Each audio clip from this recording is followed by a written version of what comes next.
તમારું સ્વાગત છે મારા કિચનમાં। આજે હું તમારી સાથે શેર કરીશ એકદમ ટેસ્ટી ચટાકેદાર ઇન્સ્ટન્ટ એવું કેરી અને મરચાંના અથાણાની રેસીપી। આ અથાણાને તમે આખા વર્ષ માટે સ્ટોર પણ કરી શકો છો અને તાજું બનાવીને ખાવું હોય તો પણ બનાવીને ખાઈ શકો છો। આજે જે આપણે અથાણું બનાવવાના છીએ એકદમ નવા ટેસ્ટ સાથે, નવા ફ્લેવર સાથે અને ખૂબ જ ઝડપથી આ અથાણું બની જાય છે અને એકદમ નવી રીતે આપણે બનાવવાના છીએ। અને હા ફ્રેન્ડ્સ, જો તમને મારી રેસીપીઓ પસંદ આવતી હોય અને હજી સુધી મારી ચેનલને સબસ્ક્રાઈબ ના કરી હોય, પ્લીઝ સબસ્ક્રાઈબ કરી દેજો અને બાજુમાં રહેલા બેલ બટનને પ્રેસ કરી દેજો, જેથી તમને નવી રેસીપીઓનું નોટિફિકેશન મળતું રહે। તો ચલો એકદમ ટેસ્ટી, ચટાકેદાર, તીખું, ચટપટું એવું આપણે કેરી મરચાંના અથાણા બનાવવાની શરૂઆત કરી દઈએ। તો સૌથી પહેલાં મેં અહીંયા 200 ગ્રામ કાચી કેરી લઈ લીધી છે। એકદમ ફ્રેશ એવી કેરી લઈ લેવાની અને સરસ રીતે ધોઈ અને આપણે કોરી કરી લઈશું। 100 ગ્રામ મરચાં લઈ લીધા છે।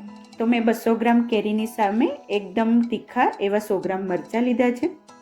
સરખી રીતે આપણે કેરીને કટ કરી લઈશું। વચ્ચેથી જે બીવાળો ભાગ છે, જે ગોઠલી હોય, એને આપણે કાઢી નાખશું અને કેરીના આપણે મોટા રફલી પીસીસ કરી લઈશું। જ્યારે પણ આપણે અથાણું બનાવીએ ત્યારે પાણીવાળું કેરી કે મરચાં ના આવવા જોઈએ, એને ધોઈ અને એકદમ કોરા થઈ જાય સાફ એવી રીતે સાફ કરી લેવાના। કેરીને આવી રીતે મોટા રફલી પીસીસ કરી લઈશું। સેમ રીતે મરચાંને જો જરૂર પડે તો 2 ભાગ કરી મોટા કટ કરી લઈશું। બંને વસ્તુ સરસ રીતે કટ થઈ ગઈ છે। હવે આપણે આને અધકચરી વાટવાની છે। તો તમારી પાસે હેન્ડ મિક્સર અથવા ઇલેક્ટ્રિક મિક્સર હોય, એનાથી તમે આવી રીતે ચોપરની અંદર થોડી આપણે કાચી કેરીને એડ કરી દઈશું અને હાથથી જ આપણે એને અધકચરી વાટી લઈશું। તો ફ્રેન્ડ્સ, આવી રીતે આપણે કેરી અને મરચાંને વાટવાના છે, જેનાથી જ્યારે અથાણું ખાશો ત્યારે સરસ રીતે એનું બાઇટ આવશે, એની ફ્લેવર આવશે અને મજા આવશે ખાવાની। તો આપણે આવી જ રીતે કેરીને આવી રીતે એને પીસવાની છે। એક બાઉલની અંદર ટ્રાન્સફર કરી દઈશું અને બધી જ કેરીને સેમ રીતે વાટી અને આપણે એને પીસી લઈશું। સેમ રીતે મરચાંને આપણે એને ચોપ કરવાના છે। તો મરચાં પણ સરસ રીતે અધકચરા વટાઈ ગયા છે, એ જ બાઉલની અંદર ટ્રાન્સફર કરી દઈશું। તો ફ્રેન્ડ્સ, તમે જોઈ શકો છો કે બંને વસ્તુ સરસ રીતે વટાઈ ગઈ છે અને હવે આપણે આને થોડીક વાર માટે સાઈડમાં મૂકી દઈશું। હવે એક પેનની અંદર 1/2 ટેબલ સ્પૂન જીરું એડ કરશું, 1.5 ટેબલ સ્પૂન આપણે વરિયાળી એડ કરી દઈશું, 1 ટેબલ સ્પૂન રાઈ એડ કરી દઈશું અને 1/2 ટેબલ સ્પૂન આપણે મેથીના દાણા એડ કરશું। તો આ બધી વસ્તુને સરખી રીતે મિક્સ કરી ધીમા ગેસે આપણે જ્યાં સુધી ગોલ્ડન બ્રાઉન કલર ના આવે ત્યાં સુધી આપણે એને શેકી લઈશું। અંદાજે 3 થી 4 મિનિટ આપણે આને શેકવાનું છે। તો ફ્રેન્ડ્સ, તમે જોઈ શકો છો કે સરસ રીતે ગોલ્ડન કલર થવા લાગ્યો છે, અંદરથી સરસ એવી ફ્લેવર, એની સુગંધ આવવા લાગી છે અને હવે આ છે એ શેકાઈ ગયું છે। આ ટાઈમે ગેસની ફ્લેમ બંધ કરી ઠંડુ કરવા માટે સાઈડમાં મૂકી દઈશું। આ મસાલા ઠંડા થઈ ગયા છે। હવે એક મિક્સર જારની અંદર એડ કરી પલ્સ ઉપર ફેરવતા જશું અને એકદમ કોર્સ એવું આપણે એને વાટી લઈશું। ફ્રેન્ડ્સ, યાદ રાખજો, તમારે એકદમ ફાઇન પેસ્ટ નથી બનાવવાની, આવી રીતે કોર્સ એવું આપણે એને પીસવાનું છે, જેનાથી જ્યારે તમે અથાણું ખાશો તો બધી વસ્તુની સરસ એવી ફ્લેવર આવશે। હવે એક વાસણની અંદર અડધો કપ તેલને ગરમ કરવા મૂકી દઈશું। તેલમાંથી ધુમાડા નીકળે ત્યાં સુધી આપણે એને ગરમ કરશું અને પછી ગેસની ફ્લેમ બંધ કરી દઈશું। તેલ હલકું એવું ગરમ હોય એટલે 1 ટીસ્પૂન વરિયાળી એડ કરી દઈશું, 1 ટીસ્પૂન મેથીના દાણાને એડ કરી દઈશું, 1 ટીસ્પૂન હિંગ એડ કરશું અને 1/2 ટેબલ સ્પૂન આપણે કાશ્મીરી લાલ મરચું પાવડર છે એડ કરી દઈશું। સરખી રીતે બધી વસ્તુને મિક્સ કરી દઈશું। એકદમ કલરફુલ અને ટેસ્ટી એવું અથાણું બનશે અને હવે આ બધી વસ્તુને તેલ આપણે પ્રોપર ઠંડુ થઈ જાય ત્યાં સુધી આપણે સાઈડમાં મૂકી દઈશું। તેલ હવે ઠંડુ થવા લાગ્યું છે। કેરી અને મરચાંને સરસ રીતે મિક્સ કરી દઈશું। અથાણું બનવા માટે હવે રેડી છે।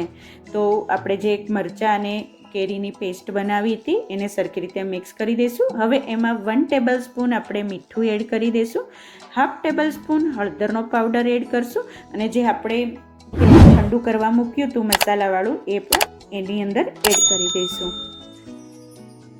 કોઈ પણ અથાણામાં આપણે તેલ એડ કરીએ તો તેલને એકદમ ઠંડુ થઈ જાય પછી જ એડ કરવાનું, એટલે અથાણું છે એ આખા વર્ષ માટે બગડશે નહીં। હવે જે આપણે મસાલા પીસીને રાખ્યા હતા એ બધું જ આપણે એડ કરી દઈશું, સરખી રીતે મિક્સ કરી દઈશું। સરસ રીતે અથાણું મિક્સ થઈ જાય એટલે 10 થી 15 મિનિટ આ અથાણાને આપણે સાઈડમાં મૂકી દઈશું, એટલે અથાણાની અંદર બધા મસાલા, તેલ અને બધું સરસ રીતે સેટ થઈ જાય. તો ફ્રેન્ડ્સ, તમે 10-15 મિનિટ પછી જોઈ શકો છો કે સરસ રીતે તેલ ઉપર આવી ગયું છે, સરસ એવો લાલ કલર આવી ગયો છે. હવે આ અથાણું સર્વ કરવા માટે રેડી છે. પણ હા ફ્રેન્ડ, આપણે આ અથાણાને બોટલમાં ભરીએ એની પહેલાં આપણે એક ફ્લેવર એડ કરવાની છે. તો એના માટે એકદમ સરસ ટેસ્ટી ફ્લેવરફુલ અથાણું બનાવવા માટે કોઈ પણ તમારે જે બોટલમાં તમારે અથાણું ભરવું હોય એ કાચની બોટલ લઈ લેવાની. બોટલ એકદમ ક્લીન અને ડ્રાય હોવી જોઈએ, પાણીવાળી ભાગ ભેજવાળી ના હોવી જોઈએ. એક ફોઇલ પેપર ઉપર આપણે કોલસો અથવા લાકડાને સળગાવીને મૂકી દેવાનો. એની ઉપર 4 થી 5 ટીપા ઘી અથવા તેલના એડ કરી દેવાના અને પછી તરત જ બોટલને આવી રીતે ઊંધી કરી દેવાની. 2 થી 3 મિનિટ બોટલને આવી રીતે રહેવા દઈશું. સરસ રીતે સ્મોકી ફ્લેવર છે એ બોટલની અંદર સેટ થઈ જશે અને પછી તરત જ જે અથાણું આપણે બનાવ્યું હતું એ બોટલની અંદર આપણે ભરી દઈશું.